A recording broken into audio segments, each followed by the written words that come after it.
Hi all, this is Edison. Recent டைம்ஸில் நம்ம அரேன்சாமி interview Gopinath எடுத்திருப்பாரு. அது யாருன்னா பார்த்தீங்களா? பார்க்காதவங்க உங்களுக்கு தான் இந்த வீடியோ. அந்த இன்டர்வியூவில் எனக்கு என்னென்ன ரொம்ப பிடிச்சிச்சு, என்னென்ன டாபிக் பேசினாரோ அதில் எனக்கு ரொம்ப பிடிச்சிச்சு, நான் கனெக்ட் பண்ணது, என்ன பூஸ்டப் பண்ணது, அந்த விஷயங்களை பற்றி தான் இந்த வீடியோவில் பார்க்க போகிறோம். வாங்க வீடியோக்குள்ளே போகலாம். அந்த இன்டர்வியூல பாத்தீங்கன்னா என்னென்ன டாபிக் பேசியிருப்பாருன்னா, ஃபேன்ஸ் கிளப்பை பத்தி பேசியிருப்பாரு, இது ரிலீஜனை பத்தி பேசியிருப்பாரு, பாலிடிக்ஸ் பத்தி பேசியிருப்பாரு, பிஸ்னஸை பத்தி பேசியிருப்பாரு, and some sense of time அப்படின்ற ஒரு தெரப்பி பத்தி பேசியிருப்பாரு. ஸோ சம்ம புக்ஸ் வந்துட்டு யங்ஸ்டருக்கு வந்துட்டு ஒரு ஒரு 6-7 புக்கு வந்துட்டு ரெஃபர் பண்ணியிருப்பாரு.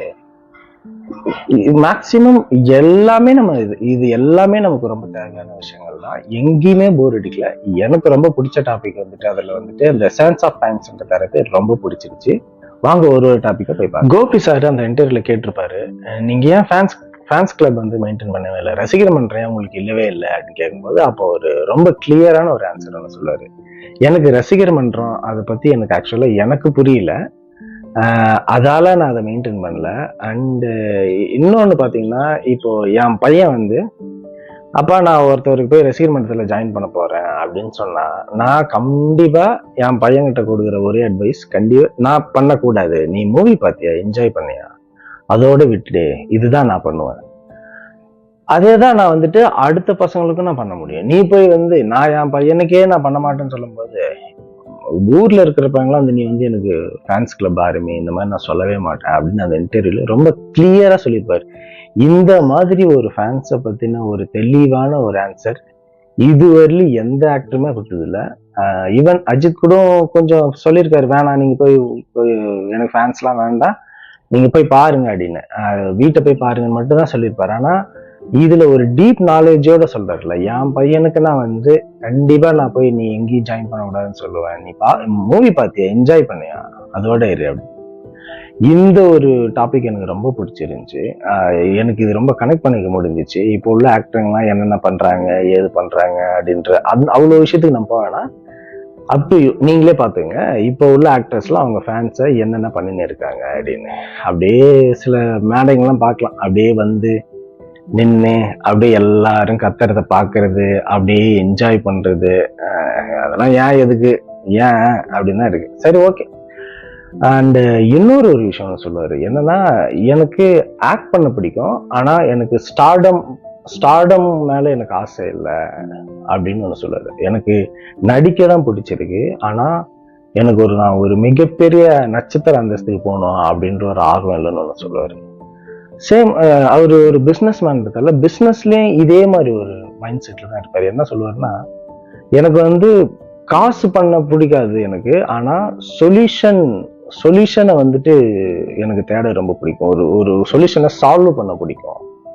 ஃபார் எக்ஸாம்பிளுக்கு இப்போ ஒரு பிஸ்னஸ் வந்துட்டு ரன் பண்ணணும் அப்படின்னா, அந்த பிஸ்னஸ் ஏன் சரியா போகல அப்படின்னும் போது அங்க எனக்கு சொல்யூஷன் வந்துட்டு ஏன் அந்த பிஸ்னஸ் சரியா போகல அப்படின்ற ஒரு ப்ராப்ளம் சால்வ் பண்றதுக்காக அந்த சொல்யூஷனுக்காக தான் நான் பிஸ்னஸ் பண்ணணும், மணிக்காக நான் பண்ணல அப்படின்னு அதை பத்தி பேசியிருப்பாரு. அதுலயும் ரொம்ப தெளிவான ஒரு ஆன்சர் நான் பார்த்தேன். அது மட்டும் இல்லாம பாலிடிக்ஸ் பத்தி பேசியிருப்பாரு. மெயினா ஆக்டர்ஸ் வந்துட்டு பாலிடிக்ஸ்க்கு வர்றது நீங்க எப்படி பாக்குறீங்க அப்படின்னு கேட்கும்போது அவர் சொல்லுவாரு, யாரோன்னா வரலாம், அதில் பத்தி எந்த பிரச்சனை இல்லை, ஆனா இதுக்கு முன்னாடி ஆக்டர்ஸ் எல்லாரும் வந்திருக்காது, எப்படி வந்திருக்காங்கன்னா அவங்க ஆல்ரெடி பாலிடிக்ஸ் ஒரு ஒரு ஒரு ஒரு பார்ட்டில ஒரு 15 to 20 years அவங்க ஆல்ரெடி அவங்க பார்ட்டில ஒர்க் பண்ணிருப்பாங்க. அவங்க ஆல்ரெடி ஒரு பொலிட்டிஷியனா இருந்திருக்காங்க. ஸோ ஒரு எக்ஸ்பீரியன்ஸோட தான் வந்தாங்க. So and one more thing, பவருக்காக பாலிடிக்ஸ் பண்ணணும்னு ஆசைப்பட்டாங்கன்னா அது வந்துட்டு ஒர்க் அவுட் ஆகாது. மக்களுக்கு நல்லது பண்ணணும் அப்படின்ற ஒரு அவங்களுடைய மோட்டிவ் என்ன இருக்கு, அவங்களோட நோக்கம் வந்துட்டு மக்களுக்கு ஒரு சர்வீஸ் பண்ணணும் அப்படின்ற மாதிரி இருந்தா கண்டிப்பா இட்ஸ் குட் திங் அப்படின்னு அப்படி ஒன்று சொல்லியிருப்பாரு. அதுலயும் நான் வந்து ஒரு நல்ல நாலேஜ் ஒன்று பார்த்தேன். சென்ஸ் ஆஃப் டைம் அப்படின்ற ஒரு தியரி, அது அவங்க பசங்களுக்கு ஒரு அட்வைஸ் கொடுப்பேன் அப்படின்னு ஒன்று சொன்னார். எனக்கு இந்த இன்டர்வியூல ரொம்ப பிடிச்ச டாபிக்காக தான். இந்த இந்த பூமி வந்து எவ்வளவு சின்னது அப்படின்னா, யூனிவர்சல்ல நம்ம யூனிவர்சல்ல வந்துட்டு நம்ம பூமி எந்த அளவுக்கு சின்னது அப்படின்னா, இப்ப நம்ம பீச்ல வந்துட்டு எவ்வளோ மணல் இருக்கு. அந்த மணல்ல ஒரு சின்ன ஒரே ஒரு மணல் எடுத்தோம்னா அது எவ்வளவு சின்னதோ அவ்வளோ சின்னது இந்த யூனிவர்சல்ல இந்த பூமிங்கிறது. ஸோ இவ்வளோ சின்னதுல இருக்கிறதுல நம்ம இந்த யூனிவர்சலுக்கு நம்ம இருக்கிறதே தெரியாது அப்படின்னு சொல்றாரு. ஸோ இவ்வளோ சின்ன ஒரு உலகத்துல இந்த யூனிவர்சல்ல இருக்கும்போது எல்லாத்தையுமே வந்துட்டு பெருசா நீ எடுத்துக்காத. நீ பெரியவன், நான் பெரியவன், நீ சின்னவன், நான் சின்னவன் அப்படின்னு இது ரெண்டு வழியா நம்ம பூஸ்டப் பண்ணிக்கலாம். ஒண்ணு, நீங்க ரொம்ப கௌரவமா ஆணவமாவும் இருக்காதீங்க அப்படின்றதும் அது மீன் பண்ணுது. ஏன்னா இந்த உலகம் அவ்வளவு பெருசுடா, இந்த யூனிவர்சல் அதோட ரொம்ப பெருசுடா. அந்த யூனிவர்சல் நீ எல்லாம் ரொம்ப ரொம்ப ரொம்ப ஒரு ஸ்மால் டாட்.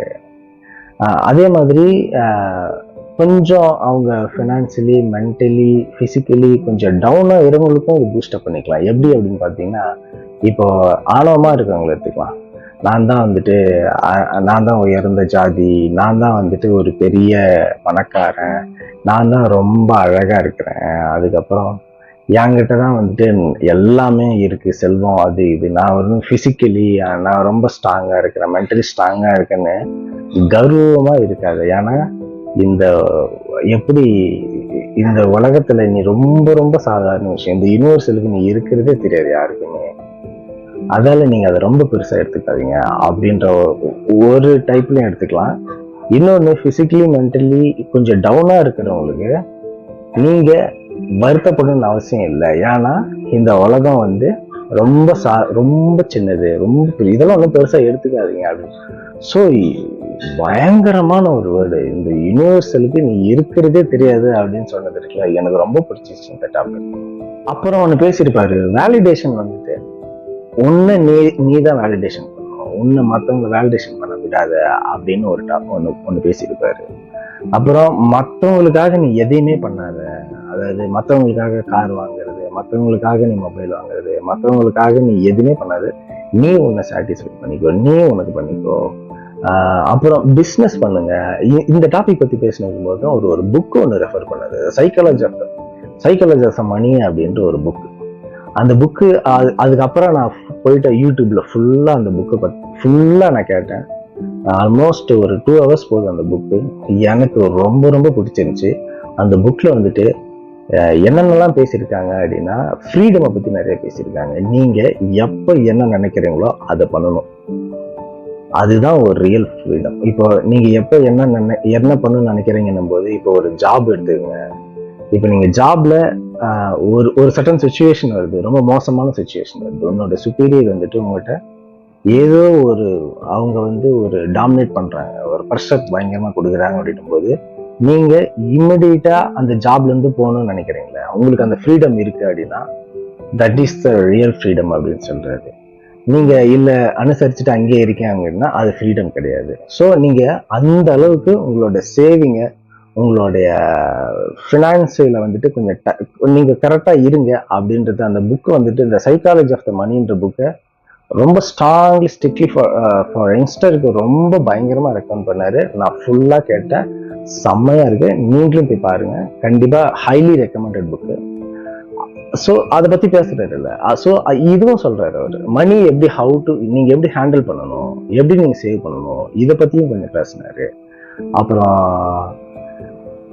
ரிலீஜியஸை பத்தி கொஞ்சம் பேசினாரு. அவருக்கு அவனா நம்பிக்கை இல்லை அப்படின்னு பேசினாரு. பட் ஓகே, அது அவரோட விருப்பம். ஏன்னா அது அவருக்கு ரொம்ப தெளிவா சொல்றாரு, எனக்கு இல்லை அப்படின்னு தான் சொல்றாரு. ஆனா அவங்க அப்பா பயங்கர டிவோட்டியா இருந்திருக்காரு. அதான் அவ்வளோ டிவோட்டியான ஃபேமிலியில இவர் பாருங்க. அதுக்கு ஏன்னா he is always thinking about அவர் கொஞ்சம் சயின்ஸ் ரிலேட்டடாவே அதிகமா யோசிக்கிறாரு. புக்ஸ் வந்துட்டு ரொம்ப இம்பார்ட்டன்ட் புக்ஸ் எல்லாம் அவர் ரெஃபர் பண்ணாரு. இந்த சைக்காலஜி ஆஃப் த மணி தவிர்த்து how the world really work அப்படின்ற ஒரு புக்கு, growth, செல்ஃபிஷ் ஜீன், அப்புறம் இந்த blind watchmaker, God delusions, இந்த புக்ஸ் எல்லாம் அவர் ரொம்ப ஸ்ட்ராங்கா வந்துட்டு ரெஃபர் பண்ணாரு. நான் ஆல்ரெடி இந்த சைக்காலஜி ஆஃப் த மணி ஃபுல்லா வந்துட்டு கேட்டேன். நான் still I am searching for other books. நான் ரொம்ப இன்ட்ரெஸ்டா இருக்கேன் அந்த புக்ஸ் எல்லாம் பார்க்கறதுக்கு. ஹைலி ரெக்கமெண்டட் அந்த இன்டர்வியூ. எல்லா யங்ஸ்டருமே கண்டிப்பாக பார்க்க வேண்டிய படம். நீங்கள் எதான்னு பார்த்தீங்கன்னா நீங்கள் ஒரு டேக் எடுப்பீங்க. எனக்கு எப்படி ஒரு சில டாபிக்ஸ் கனெக்ட் ஆச்சோ கம்பல்சரி எல்லாருக்குமே கனெக்ட் ஆகும். இந்த இயரில் நான் பார்த்த பெஸ்ட் இன்டர்வியூ அப்படின்னு நான் வந்துட்டு இதை நான் கண்டிப்பாக சொல்லுவேன். ஏன்னா அதுலேயும் ஆக்சுவலாக ஒரு ஆக்டர் வந்து அவங்க ஒரு விஷயம் ஒன்று சொல்கிறாங்கன்னா அது நல்லா மேசிவாக ரீச் ஆகுது. அது உண்மைதான். அதுவும் இவ்வளோ நல்ல விஷயங்கள் ஒரு ஆக்டர் சொல்லும்போது செம்மையாக ரீச் ஆகும். ஸோ நான் அதர் ஆக்டர்ஸ்லாம் கூட சொல்கிறேன், நீங்கள் இந்த மாதிரி உங்களுடைய நிஜமாவே உங்களுக்கு ஒரு இன்டெலிஜென்ட்டான உங்களுடைய எல்லா விஷயங்களுமே நீங்கள் ஷேர் பண்ணுங்கள். சும்மா எல்லா இன்டர்வியூல வந்து நான் இப்படி வந்தேன், அழுதேன், போனேன் அப்படி இப்படின்லாம் தயவுசெய்து சொன்னாருக்காண்டா. இது எங்களுக்கு போர் அடிச்சிச்சு ஆக்சுவலாக. ஒன்றும் சொல்ல போனால் அதர் ஆக்டர்ஸ்லாம் வந்துட்டு பேசுறது. So thank you so much Gopi sir and Arvind Swamy sir. Seriously இது பயங்கரம் பூஸ்டப் பண்ணுது யங்ஸ்டர்ஸ் மெயினாக. எப்படின்னா அந்த இன்டர்வியூ பார்க்குற கண்டிப்பாக சொல்கிறேன், அந்த இன்டர்வியூ ஃபுல்லாக ஒன்ஸ் முடிச்சானா அவனுக்கு அவன் ஏதாச்சும் ஒன்று பண்ணணும்னு நினச்சிருந்துருப்பான்ல, அவன் கண்டிப்பாக அதை பண்ணுவான். ஏன்னா அந்த மாதிரியான நல்ல நிறைய விஷயங்களை நீங்கள் வந்துட்டு பேசியிருக்கீங்க, யங்ஸ்டர்ஸ்க்கு நிறைய சொல்லியிருக்கீங்க. Thank you so much. So yes, இதான் மக்களே நான் உங்ககிட்ட சொல்லணும்னு நினச்சேன். ஸோ இந்த மாதிரி இதுதான் என்னோட ஃபஸ்ட்டு வீடியோ இந்த சேனலுக்கு. இந்த மாதிரி கண்டென்ட் கொஞ்சம் நம்ம அந்த வீடியோ பார்க்கும்போது நம்ம லைஃப்க்கு ஏதோ கொஞ்சம் டேக்அவே இருக்கணும். எனக்கு இந்த மாதிரி கொஞ்சம் பிடிச்ச வீடியோஸ் எல்லாமே நான் வந்துட்டு இதுக்கப்புறம் அப்கமிங் டேஸில் நான் போடலான்னு இருக்கிறேன். தேங்க்யூ. அடுத்த வீடியோவில் நம்ம பார்ப்போம். Thank you so much.